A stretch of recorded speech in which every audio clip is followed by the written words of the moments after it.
Hi everyone, this is the neat video. In previous lecture we have seen the MCQs of potentiometer. So actually we have completed the chapter number 3. Okay. In chapter number 3 we have seen various topics. Okay. Today we will see. आज हम chapter 3 के जो NEET में पूछे गए recently जो NEET में पूछे गए वो एमसीक्यू करेंगे. तो आज एक साथ आपको सारे टॉपिक के एमसीक्यू देखने मिलेंगे. ओके. जो पहले टॉपिक चले हैं बाद में टॉपिक चले हैं वो सब टॉपिक के एमसीक्यू आज आपको एक साथ में दिखेंगे. वैसे भी एग्जाम में कोई भी एमसीक्यू आ सकता है. तो सारे टॉपिक जो भी एमसीक्यू पूछे गए वो हम देखते हैं. तो सबसे पहले जो 2012 में एमसीक्यू पूछा गया था 2012 के एग्जाम में वो एमसीक्यू है कि एक रिंग है जिसका रेजिस्टेंस 12 ओम है. ओके. ये एक रिंग है जिसका टोटल रेजिस्टेंस 12 ओम है. उसपे ए और बी पॉइंट ऐसे फाइंड करने से सपोज ये पॉइंट ए है और ये पॉइंट बी है. ये रिंग का टोटल रेजिस्टेंस तो 12 ओम है पर ए और बी पॉइंट ऐसे फाइंड करने हैं कि ए और बी के बीच का इक्विवेलेंट रेजिस्टेंस ए और बी के बीच का इक्विवेलेंट रेजिस्टेंस 8/3. ओके. फिर से क्वेश्चन रिपीट करता हूं. ये एक रिंग है जिसका टोटल रेजिस्टेंस 12 ओम है. ए और बी पॉइंट ये रिंग पे ऐसे फाइंड कर रहे हैं सच दैट कि इसका ए और बी के बीच का इक्विवेलेंट रेजिस्टेंस टोटल 8/3 ओम हो. ओके. तो देखो अब कैसे फाइंड होगा. अब एक चीज है कि ए और बी के बीच का इक्विवेलेंट रेजिस्टेंस फाइंड करना है तो ए और बी के बीच में ही बैटरी कनेक्ट करनी है. सो बैटरी कनेक्ट की हमने between A and B. Current यहां से फ्लो होगा, यहां पे करंट डिस्ट्रीब्यूट हो जाएगा. करंट डिस्ट्रीब्यूट हुआ दैट मींस ये रेजिस्टेंस ए और बी के बीच का रेजिस्टेंस और ये वाला रेजिस्टेंस ये दोनों पैरेलल में होंगे. तो सपोज मैं इसे R2 कहता हूं, R1 कहता हूं, ये लेंथ को L2 कहता हूं, ये लेंथ को L1 कहता हूं. ओके. और जो R2 रेजिस्टेंस है वो L2 के प्रोपोर्शनल में ही होगा. ऑब्वियसली जितनी लेंथ बड़ी होगी उतना ये रेजिस्टेंस बड़ा होगा. ये लाइन जितनी बड़ी होगी ना ये रेजिस्टेंस बड़ा होगा. तो ये तो बट ऑब्वियस बात है. तो सपोज जो L2 वाला रेजिस्टेंस है R2, जो L2 वाला रेजिस्टेंस है R2 उसे हम ले लेते हैं suppose per unit length resistance को X ले लेते हैं. तो X L2 होगा. और L1 वाला जो रेजिस्टेंस है यूनिट लेंथ रेजिस्टेंस X है तो वो होगा X L1. दोनों पैरेलल में है. पैरेलल कनेक्शन में 1/R equivalent is equals to 1/R1 plus 1/R2. That means equivalent resistance क्या होगा कि R1 R2 upon R1 plus R2. Okay. अब इक्विवेलेंट रेजिस्टेंस का तो है हमारे पास value that is 8/3 is equals to R1 R2 upon R1 plus R2. R1 की value X L1 into R2 की value X L2 upon R1 plus R2 that means X L1 plus X L2. So 8/3 is equals to we can say that X square L1 L2. Okay, divided by X L1 plus X L2. X L1 is actually R1, X L2 is R2. R1 plus R2 total resistance. So total resistance तो है 12 ohm. Okay, so we can say that 8 into 12 divided by 3 is equals to X square L1 L2. अब X तो है constant. Okay. X तो obviously constant है.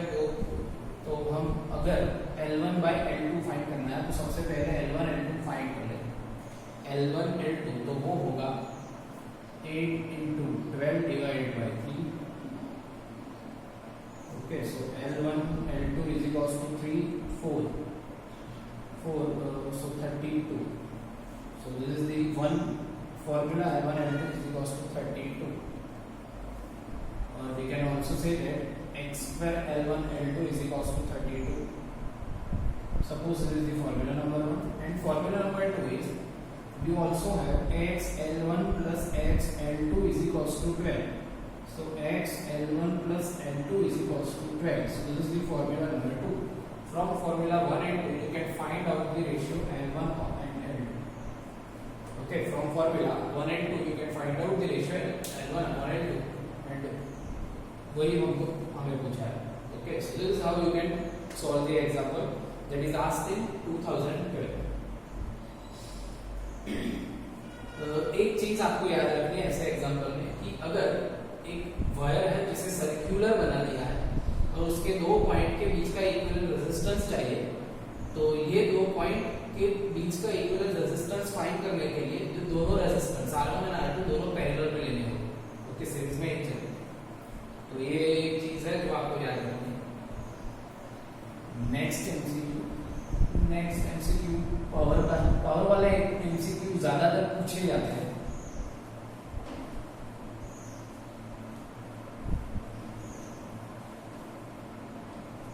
तो next MCQ that is also asked in 2012. ये MCQ में एक circuit दी गई है R5 10 volt.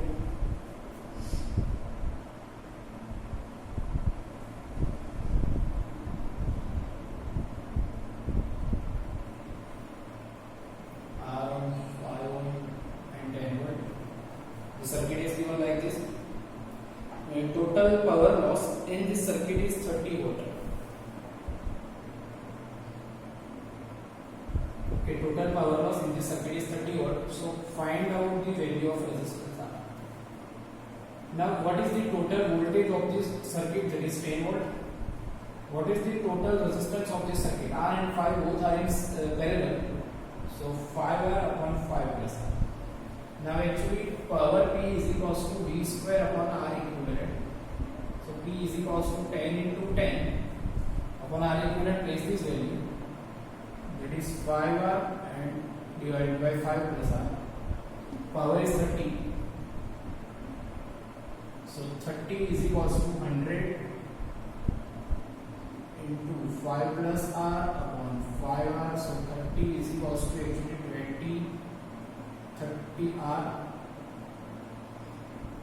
is equals to 25 plus R. So 30R is equals to 100 plus 20R. So you can find out the value of R. Okay, from this equation you can find out the value of R. So this is the second one. Now, in third one, that is also asked in CBSE PMT in 2012.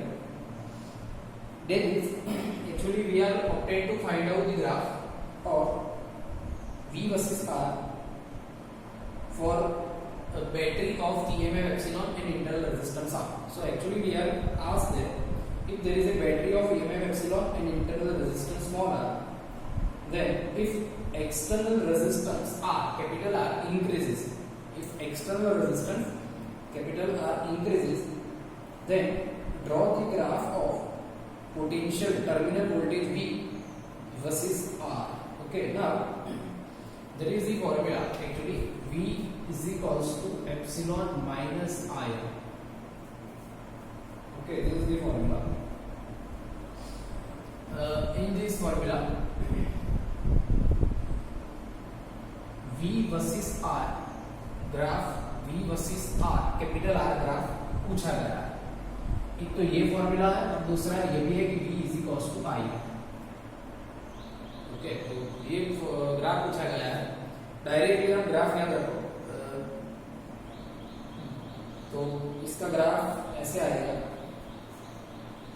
ये graph कैसे आया उसमें उसके लिए maths में जाना पड़ेगा और आप नीट स्टूडेंट हो तो मैथ्स में जाने की जरूरत नहीं है. जस्ट ग्राफ याद रखो कि अगर एक एप्सिलॉन की लिमिट वैल्यू है तो V वर्सेस R का जो graph, okay, V versus R का जो ग्राफ है वैसे है. जैसा रेजिस्टेंस बढ़ता जाएगा वैसे टर्मिनल वोल्टेज भी बढ़ता जाएगा क्योंकि रेजिस्टेंस ज्यादा एनर्जी लेगा, ज्यादा पोटेंशियल लेगा. तो रेजिस्टेंस बढ़ेगा तो टर्मिनल वोल्टेज भी बढ़ेगा, बट टर्मिनल वोल्टेज ईएमएफ के जितना नहीं बढ़ पाएगा और उसे क्रॉस भी नहीं कर पाएगा क्योंकि कुछ इंटरनल रेजिस्टेंस होगा. ओके, अगर आपको बोला कि इंटरनल रेजिस्टेंस नहीं है तो ये ग्राफ की लाइन ईएमएफ को छू सकती है क्योंकि वो टाइम ईएमएफ और टर्मिनल वोल्टेज सेम रहेगा. Okay, so this is the MCQ.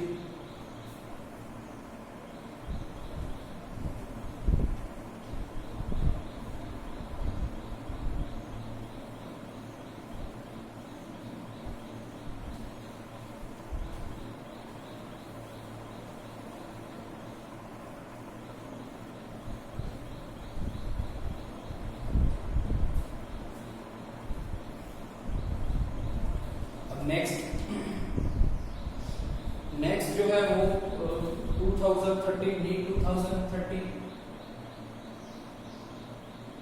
Very easy MCQ, आपको आना ही चाहिए। That is one wire of 4 ohm resistance. एक वायर है, सपोज एक वायर है, मान लो उसका रेजिस्टेंस 4 ओम है, उसे खींच के उसकी लेंथ डबल की गई। So final length initial length से डबल की गई, तो फाइनल रेजिस्टेंस क्या होगा? तो मैंने आपको ये बोला था कि R equals to rho L by A होता है, that means rho L square by V होता है। यहाँ पे एरिया है, यहाँ पे V वॉल्यूम है, तो R प्रपोज वैल्यू होगा L स्क्वायर।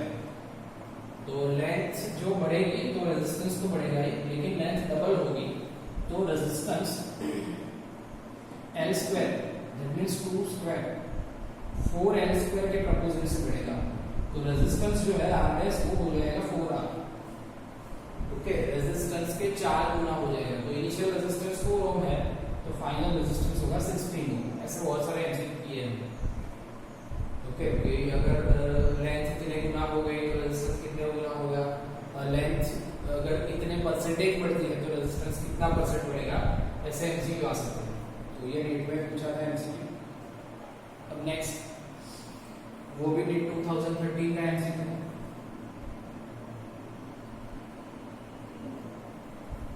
वो भी इजी एमसीक्यू है कि there is a external resistance 10 from it some current is flowing, that is 0.2 ampere,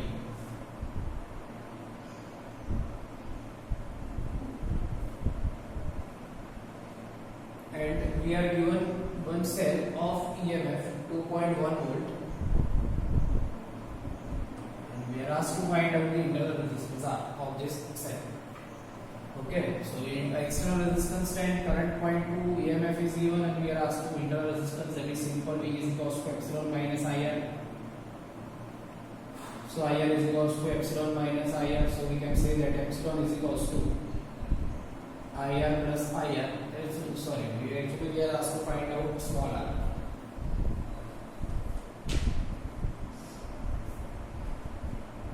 So IR is equals to epsilon minus IR, so R is equals to epsilon minus IR upon I.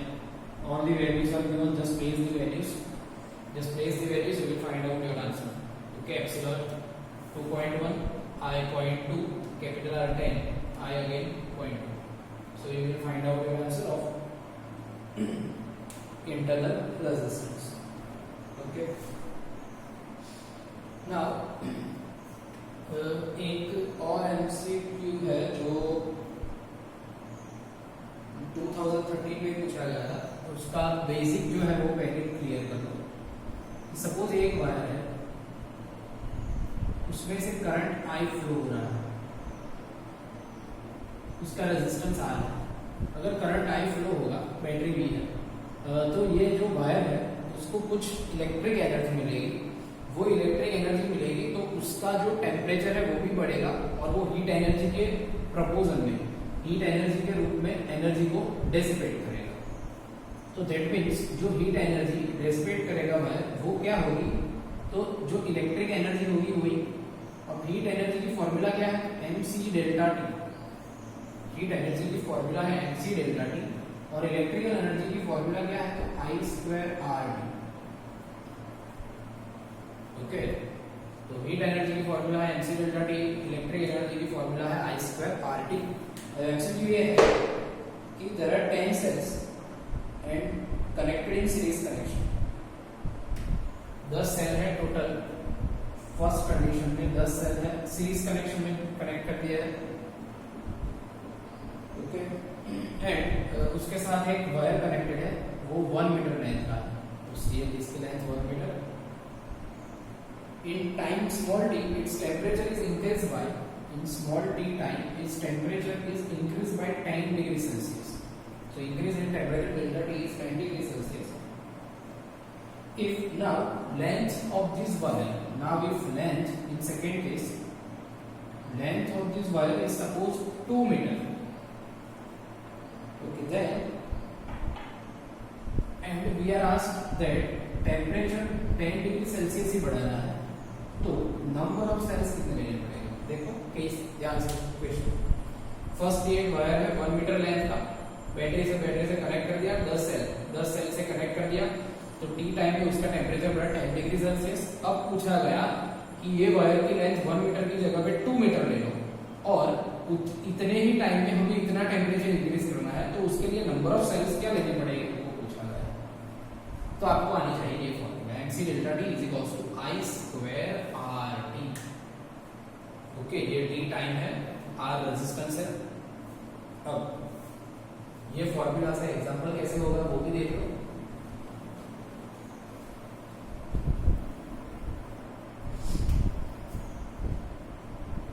mc delta t is equals to, we can say that I is equals to v upon r. So v square